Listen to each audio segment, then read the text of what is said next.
Don't come round here no more. If I stay, they will knock all day. Jehovah's Witness, they're on their bikes again. Who could it be now? Who could it be now? And I think that's a wrap. That's all we need for the Deadpool. We're good. Thank you, and welcome to Quite Contrary, where we make the f***ing donuts. I'm Zach Nanimus. I'm Johnny Dim. Johnny Dim's off camera. Today we're doing yet another focus group, but this time we're going to do something that's a little different. I know what Johnny's going to ask me about. I think I have an idea of some of the questions he has for me. We've both seen Deadpool. He's not feeling good right now, but this is going to be a little bit more like a real focus group. And if you don't know what that is, it's when they show people a movie, and then they get feedback from it, and then based upon the feedback, they re-edit the movie or maybe do some reshoots, whatever. Either way, I want to get started talking about Deadpool because while I enjoyed it, there's a lot to fix. Johnny, first question. Oh, Jesus! Off to an awesome start. Off to a rip-roaring start. Give me your initial thoughts and reactions that you had after watching Deadpool 2. I was a little sick to my stomach. I was feverish. Did you eat too much popcorn? No, I ate too many Pop-Tarts because that's what I thought you were going to say. You snuck in some Pop-Tarts? I always sneak in Pop-Tarts. You know what? I'm not going to finish the logical joke. Okay, well, because an old school toaster has this slit. We're not going there. No, we're not going there. But I think in this case they're called Pocket Tarts. Pocket Tarts? Because you sneak them in your pockets. In my prison wallet? Uh-huh. Have you seen the movie, kids? You know what I'm talking about. Yep. Okay, so how did I feel immediately after watching the Deadpool movie? I mean, it was entertaining. I am probably in the minority at this point, who feel that it exactly lived up to its predecessor. I think that a lot of people are going to think, oh, it was a lot better because, you know, it had a lot of characters, it was a little bit longer, there was action, there were more jokes in it, and while that's all true, they had more of it. It was at the same level of excitement. Like, the jokes were as funny as before. The story was as intriguing as before. And while there was more of it, some of the new stuff was a little confusing and I thought maybe to a degree wasted. Did you have any favorite characters? I've always had a great affection for Domino. I really like that character. I also really like Cable. But if I'm really rooting for an underdog here, it's Shatterstar. Oh, yeah. Yeah, because, and spoilers, by the way, I really wanted to see Shatterstar mess some dudes up really, really bad.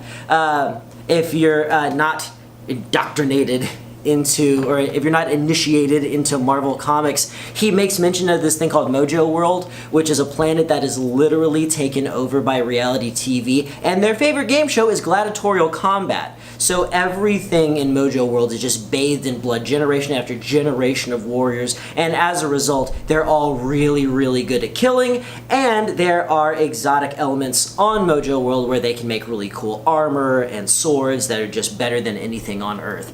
And I just wanted to see somebody hop around ninja style and slice some people's heads off. That's all I wanted, you know, and maybe get into a little bit of like a rivalry with Deadpool in that way, and that would have been funny. Did you believe any of the characters to be underutilized? Cable, definitely. Although it's hard to say underutilized because there's a lot going on in this movie. And if you were to center it around, say, Cable's narrative from the comic books, there's just a lot to get into there, and it could be its own movie. You know, in this one, Cable talks about having a wife and a kid, and they were blown up because Fire Fist kills people. When Cable was kind of this, like, he was kind of like this underground freedom fighter in the future that's been completely taken over by fascist government organizations that want to hunt down mutants. And while that would have been an interesting thing to put in the movie, I don't know if we necessarily had time because of all the other stuff that we were putting in the movie. Also, we didn't even talk about the techno-organic virus that's growing on him. He just kind of pokes around in it a little bit, and Cable. Cable was underutilized just because he's such an interesting character, and they kind of threw all of it out. What would you say you had the biggest negative reaction to in the movie? That's got to be the train sequence, or the caravan. It's not sequence. a train. It's not a train. It's a train on wheels. Yeah, well, all trains are on wheels. It's a train off tracks. It's off tracks. So Deadpool centers around the need to save this one kid named Fire Fist, and they go to prison together, and Deadpool breaks out, but the kid doesn't. So Deadpool, because he's having hallucinations about his ex-girlfriend when he has near-death experiences. I say hallucinations because we can either say one of two things. We can say that either Deadpool's having hallucinations during near-death experiences, or we're trying to establish a concrete afterlife that's like crazy specific in a lot of ways, on top of all the other stuff that we're trying to establish in this movie. Whatever. Either way, his dead girlfriend keeps telling him that his heart's in the wrong place, and he believes that has something to do with finding a kid because they were trying for a kid immediately before she died. Either way, he breaks out of prison. The kid doesn't. They wind up taking them through New York. They have this big caravan that's made up of like 8 cars of heavily armored transports, and Deadpool is like, "Oh, I'll recruit some mutants and an alien and a guy," which that was funny. I like Sugar Bear. Oh yeah, he's great. But he has this plan to like save the kid in the caravan, and he winds up like blowing up 3 city blocks. You know, he kills dozens of people, millions of dollars in property damage, and more than half of his team dies in the process too. And it was just the wrong move, which is fine. Deadpool can be dumb, even though they keep hammering in how he's in Spec Ops, but he can be dumb.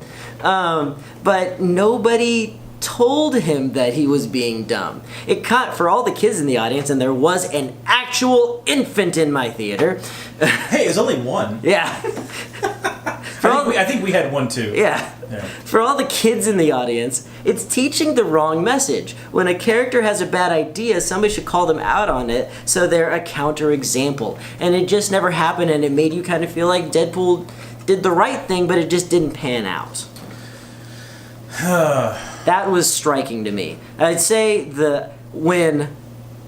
probably when Domino stepped away from driving the thing because she was in the steering. She was in the cockpit. She was like, "Lady, like, take the wheel." She left, and it plowed through like a million buildings. Right. The luck only works for her. Yeah. Yeah, I think personally that the X-Force was wasted. Yeah. But either way, next question: do you think that enough minorities were represented in this movie? That's something we have to talk about now. I didn't give it any real thought. Racist. Are you asking me to count them? No. Okay. No. That was a joke of a question. Okay. That's just something we have to talk about nowadays. Like everyone always has to talk about it. Okay. So we can check that one off the list. Good. We said something. Do you think there were too many characters in this movie? I'm asking a lot of character questions. Let me ask something else. Do you think that the plot had the correct pacing? Let's ask that question. Okay. Well, the plot. Did it get things done fast enough? Too slow? Too fast?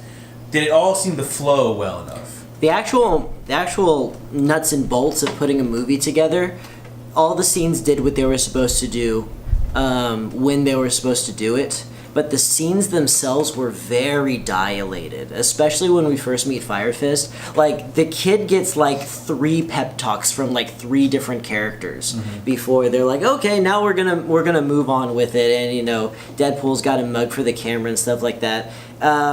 There was also this one thing, and I cannot figure out for the life of me what rubbed me the wrong way about it. But I think that the emotional core of the movie, to have one, we only needed Fire Fist. The whole girlfriend dying part. Excuse me. The whole girlfriend dying part. That by the end of that, which that's pretty much the end of the first act. by the time we get into the second act, I felt like I was in a completely different movie. Everything felt so disconnected from that part. It's a little jarring. Yeah. I actually read an article today that actually said that the writers of the movie were actually very nervous about the fans getting on board for killing the girlfriend that early in the movie. And for good reason.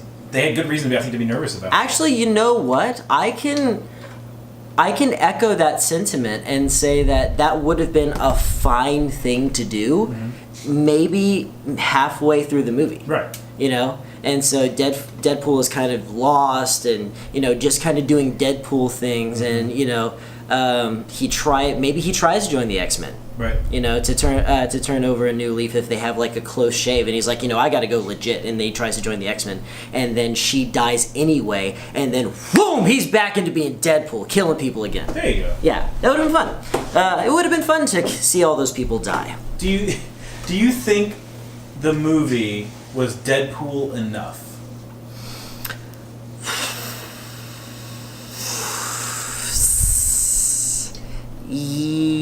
Yes.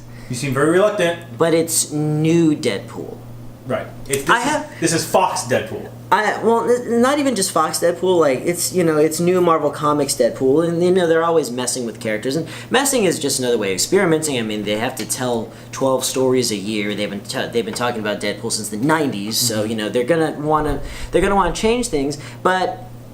The thing about the context of a movie is that you get to have like a shining example of a Deadpool story or a Batman story. I would say that Batman, I'm going to use him as an example, is one that I point to often because of just the way he's dealt with in the comic books and in some of the newer movies. Batman started out as like this weird detective that would use almost like, that would use like terrorism tactics and stuff, and he was mysterious to both the police and the bad guys, and a lot of people believed that he had superpowers, and there was a mythos built around him, but the reader always knew better, and that's what it was about. It was sort of this strange, gloomy, very tight-knit story. And then he joins the Justice League, and he has to fight aliens and throw grenades, and like it's got nothing to do with kind of the core. And the second Deadpool movie, this Deadpool movie, feels a lot like that because of how much of the Marvel Universe we're bringing in. Deadpool's one thing. He's the merc with the mouth. You can't really even like pin down a backstory on him because he's consistently remembering it wrong because of the immense amount of pressure from the tumors on his brain. And this felt like Deadpool and Friends, is what it felt like. But the comics feel that way too. I think that right now his most popular comic book is actually called Deadpool and Spider-Man. And so as far as expectations are concerned from what you get out of Deadpool now, I would say yes. And did they have a lot of fun with doing that? I would say yes. Okay. Is he my Deadpool? Kinda. Alright, I want to ask you one more question, but before we do, I want you to tell people that we're going to be at Comicpalooza this weekend, and you can tell them all about that. We're going to be at Comicpalooza this weekend. I want to tell you all about that. We're at booth 1632. It's right next to the pillar. Yes, I'm right. I was going to ask Frank because I couldn't remember. Frank! Can you confirm? Am I right? I'm that far out there. Hey, Frank. What? Say something normal like Douglas. Douglas? 1638. Ooh, I was super close. Yeah. I was 6 away, boys. So we're gonna be at Comic-Con. You can check us out in Artist Alley. Comicpalooza. Comicpalooza. We're not in Artist Alley. We're not in Artist Alley. We got a big boy booth. Yeah, it's a pillar booth. Pillar booth. Okay, so we got a pillow booth. Everybody can take a nap. We're going to be close to the Makerspace. We're gonna be close to the Maker's Mart, which is on the opposite side of the convention center as the which is at the bar. Autographs. So the autographs are on one side, and then if you go all the way to the other side, the Makerspace, we're near the Makerspace. We're the furthest away from the talent. That's where they wanted us. Okay, so we're gonna be at Comicpalooza. We're gonna be at booth 1638. It's gonna be a lot of fun. I've said it before. I'll say it again. I think we have a lot of first-time viewers every single video we make. So I want to say this: we do our letter best to make the booth fun. If you come to the booth and feel like participating, there will be things to do. You will be shooting Nerf darts. You'll be starring in a YouTube video. You'll be meeting us. We'll be playing with toys. You'll be trying to guess which movie you're going to win. There's a raffle! Actually, pretty much everything's about the raffle. Nevertheless, that raffle is your ticket to fun. It's true. Okay. And last question. Yeah, go ahead. Free round. May 25th through the 28th, or something. So yes, it's Memorial Day weekend. Memorial Day weekend, not starting Memorial Day. starting Friday through Sunday. Yeah, Memorial Day weekend, Friday through Sunday. yeah. We take Monday to rest, Yeah. like God did after he made Comicpalooza. God's got a real case of the Mondays. Okay, Zach. Any other final thoughts on Deadpool that the people need to know? The video game was better. Oh shit! It's a great video game. Shots fired. I'm not saying the movie wasn't good. I'm saying the video game's better. Okay. It's a really good one. It's on Xbox. Yeah, I think it hit every. It was a. I think they had a Wii U release. I doubt it. I think they did. Okay. But yeah, Deadpool is funny, and it's sometimes insightful about interesting things about the Marvel Universe, and none of the CG annoyed me. I will say this. I don't know who Negasonic Teenage Warhead's new girlfriend is, but there are a lot of way better young X-Men to pick. I wanted it to be Surge. I wanted to have a speedster character, and then the Juggernaut could have been like, you know, like playing whack-a-mole trying to catch her, and then eventually like catches her by the throat and he's about to do her in, and then she just lets loose her electrical blast. That would have been fun. Thank you very much, everybody. That's our show. I want to thank you once again for sticking around all the way to the very, very end. One more reminder about Comicpalooza. Check the description. There's going to be links down there. It's going to tell you everything you need to know. Also, I'd like to remind you that this is a fan-funded channel. If you are curious about what we do for our patrons, if you're already down in the description, there's going to be links about that too. And now that I'm talking about links, maybe you want to see some of our other videos. Should I do like a breaking the fourth wall joke? Didn't you just? Isn't that one? Isn't this whole thing an exercise in breaking the fourth wall? Yeah. So what I have to do is I have to build the fourth wall back up.